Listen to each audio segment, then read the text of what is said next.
Hey guys, this is Ike's with Rollout Reviews, bringing you an LBX review. This time it is Danball Senki Wars Phasor. Now, a lot of you have been asking me to get into Danball Senki. I was a little bit skeptical at first after a couple Google searches, but I saw the first episode of the newest series, Danball Senki Wars, on my recommended feed on YouTube, and I decided to give it a click, see what it was all about. I got hooked instantly. I love this show. It has the same charm to it that Zoids has, which I really like. The premise is very cool, and I really like all of the robot designs. So I just needed to get all of the model kits associated with the series. Now, this is the first model kit in the Danball Senki Wars line. However, it is the 42nd model kit in the Danball Senki line as a whole. It is the main unit, or at least the first main unit of the main character of Danball Senki Wars, Arata, and it's very cool looking. So let's take a look at everything you get when you open this up.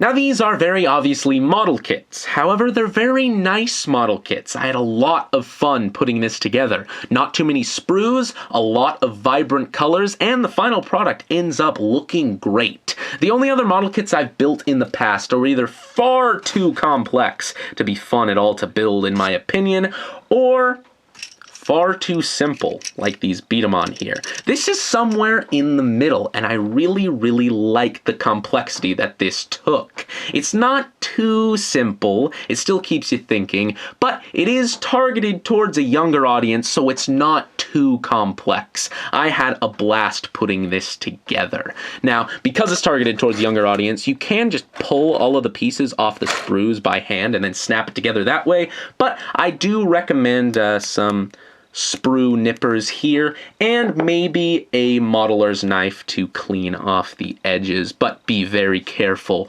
with that. The manual inside is in full color and is very easy to follow. All of these sections are depicted very clearly, and I had no problems with this at all. Just the fact that it's in full color is very nice. On the front here, you have the model itself. However, this is done up in a coat of paint and built by a professional modeler, so unless you paint it yourself, it's probably never going to look this good. I'm very lazy, so I didn't paint mine. I just built it right out of the box, but yeah, that's what it can look like if you really invest the time to paint it. There is Arata from the show. On the back here, you have a little comic there.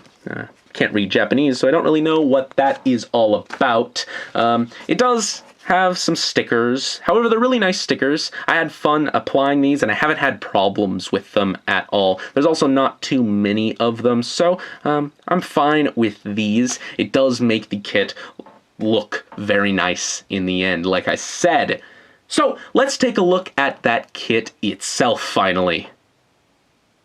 And without further ado, here is Phasor. Now, I won't go into too much detail about what Danball Senki Wars is about. However, I will say that one of the coolest parts about these model kits is the fact that they are 1-to-1 scale to the size they are in the show.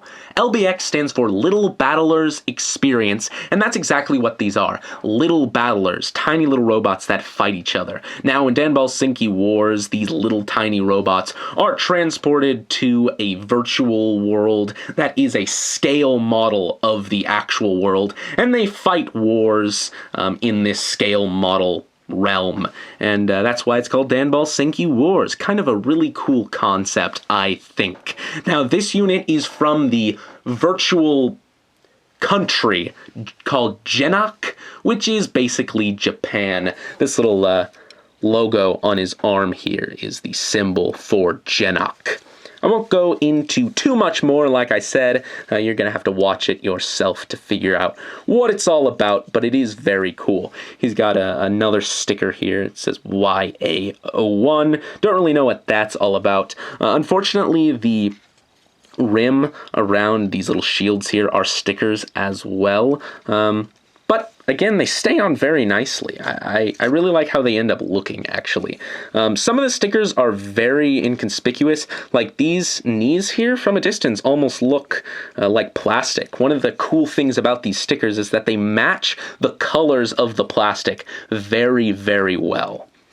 It's got some stickers up here on the chest too, but most of this is actually some plastic detail. Like these little dots here are plastic showing through. Most of the details in the head are also plastic. The only stickers on the head here are the little white ones on the side. He sort of has this, I don't know, this Roman or Greek helmet with this plume on the top of it. This is sort of a motif that Danball Senki has been taking from the beginning. Kind of an interesting thing, but it does end up looking very cool. Phasor has these little wheels on his feet, and he sort of rolls around, which is very cool. I really like that a lot. He's also got some extra wheels back here. They don't really serve much of a purpose, but they are there, I guess, just for looks, or maybe if he loses a tire. I don't know. Now, this on his back is what's called a multi-gimmick sack. Kind of an interesting terminology. Sack meaning backpack, I can only assume. It has a sword and a shield and a gun on it. We'll get to that in a second. Sort of an interesting feature that these LBXs have is they have a level of customization. The multi-gimmick sacks can be swapped on these guys. They're all pretty much compatible with each other, so you can swap those. Also, the arm joints are kind of interesting. Instead of being your standard ball and socket, there's sort of a ball and, well, kind of a tube. And instead of popping into the joint, they sort of slide into the joint. That's so that they're easily swapped with one another. Also, the waist is a very similar concept. So you can swap out the legs and the torsos. Kind of an interesting thing. You can sort of customize your own LBX with that feature, I guess. It is there if you like it. I'm not all that into it myself. A lot of nice colors, like I said. You got your tan, your red, your whites, and obviously your black. Very simple color scheme, but the level of color variation is very nice for such a small model kit. Now, these are very small. Just do a quick comparison here. Here it is with a standard SH Figuart. Now these figures are about, I don't know, 6 inches tall. So a little less than 6 inches, maybe around 5. It's a very nice size, but they are very articulated for that size. So let's show off the articulation here. The head is on a couple ball joints. You can sort of get some forward and back movement like this, as well as some side-to-side movement like that. But very expressive range here with the dual ball joints.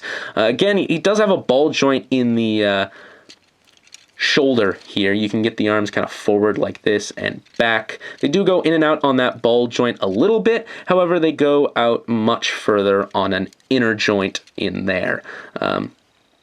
Allows the arm to go out about this far. They do rotate up here as well, bend at the elbow about 90 degrees, and then they have a ball joint there.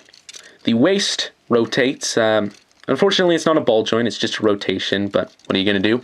The legs, they go in and out about this far and down about that far, forward and back to pretty much the full extent.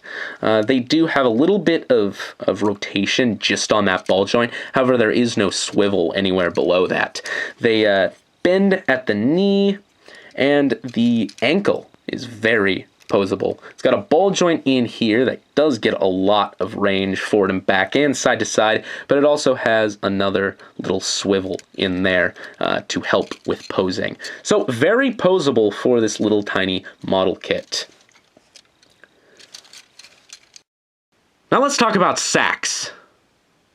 Phazor's multi-gimmick sack, specifically, has the shield here, which you can attach the sword and the gun to, so you can attach it to the back of Phasor for storage. However, these two can come off, obviously.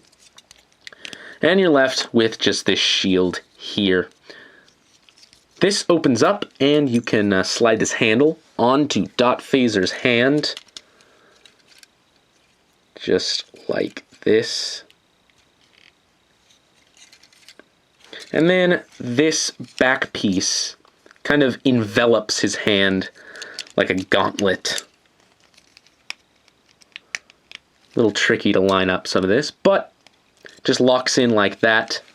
Kind of neat looking. I really like the design of the shield, but very cool.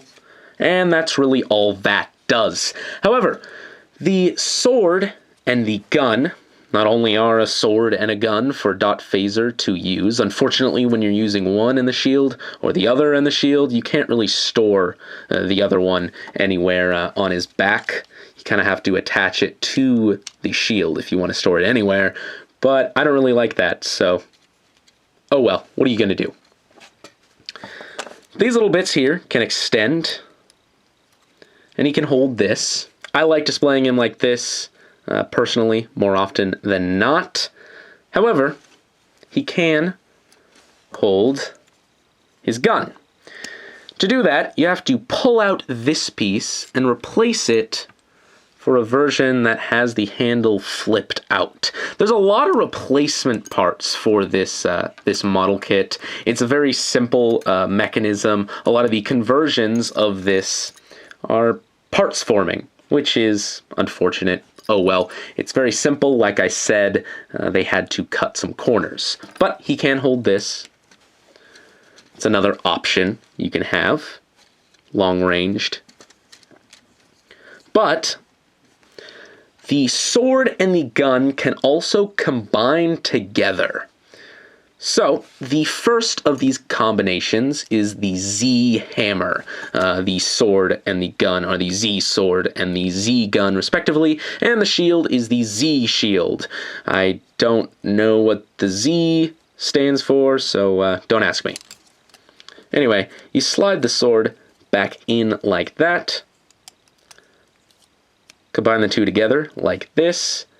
Pull this out and replace it for a longer version, and there is the Z hammer. This is my least favorite of the combinations just because it looks kind of silly, and it's a bit lazy because if you pull this out here and replace it for this sort of stock piece, it becomes the Z rifle, which is just the Z hammer flipped around, and this one looks a lot cooler and a lot more intentional, so I think the Z hammer is a bit lazy, but this looks very cool. Again, he can hold that. Sort of snipe people from afar. Very nice. And then the third and final combination is the piece de résistance, his finishing blow weapon. It's very, very cool, and it combines in a much different way. So, you don't attach any handle to the sword at all, but these do remain slid down. And then you attach a new handle to this. That sort of has an extra extension. And then these two slide together like this. From here, you take this awesome green effect part, and this slots in just like that. And this creates the Z Lance, which is this giant sword. Very, very cool. You can slide this into his hand, and it's a little unwieldy just because of how large it is, but it does look very, very cool. And he rolls in on his wheels and slashes the enemies to bits, and it's a very, very cool weapon. But that is about it for Phasor. He's very, very cool looking, really, really fun to build. If you want to get into Danball Senki, I do recommend watching Wars, and if you like Wars, I highly recommend getting this guy. He's the first LBX of the main character, so you can't really go wrong. Anyway, that is about it, guys, and this is IXRelax, signing off.